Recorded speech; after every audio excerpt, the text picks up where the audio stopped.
আর ইফতার তো অনেকেই করে, অনেককে নিয়েই করে। আজকে যে প্রান্তিক জনগোষ্ঠী এতিমদেরকে নিয়ে ইফতারের ব্যবস্থা, এটা অত্যন্তই প্রশংসার দাবিদার। এবং হকার যারা রয়েছেন, যারা সংবাদ এবং সাংবাদিকতার সাথে খুবই ওতপ্রোতভাবে জড়িত, তাদেরকে মূল্যায়ন করা, তাদেরকে নিয়ে আজকের ইফতার মাহফিল, এটা আজকে আমি কৃতজ্ঞতা জানাই। আরেকটা জিনিস যেটা দেখেছি আমি, যে তারা উপহার উপঢৌকনের ব্যবস্থা করেছেন। আল্লাহ বলেছেন, সিবগাতুল্লাহি ওয়া মান আহসানু মিনাল্লাহি সিবগা, তোমরা আল্লাহর রঙে রঙিন হও। মাহে রমজানে আল্লাহ রাব্বুল আলামিন নিজেও অনেক বেশি উপহার উপঢৌকন দিয়ে থাকেন। তারই একটা অংশ আমরা আল্লাহর রঙে রঙিন হলাম, আমরাও কিছু দান করলাম, উপহার দিলাম হকারদেরকে, এতিমদেরকে এবং অন্যান্যদেরকে। তো যাই হোক, আমি এই প্রতিষ্ঠানের উত্তরোত্তর সমৃদ্ধি কামনা করছি।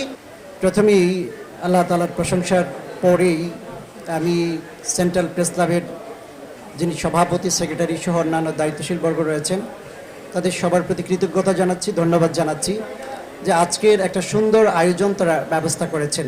এতে পূর্বেও আমরা দেখেছি যে কিশোরগঞ্জে আপনার সাংবাদিকতার উৎকর্ষের জন্য সাংবাদিকদের মধ্যে একটা কম্পিটিশন, একটা প্রতিযোগিতার ব্যবস্থা তারা করেছিলেন। বিভিন্ন আয়োজন তারা করছেন, যেটার মধ্য দিয়ে সাংবাদিক পেশাটার উত্তরোত্তর সমৃদ্ধি, উৎকর্ষতা সাধিত হয়। এ ধরনের আয়োজন তারা করেছেন। আজকে অনেক কিছুই সেন্ট্রাল প্রেস ক্লাবের ভালো লাগছে।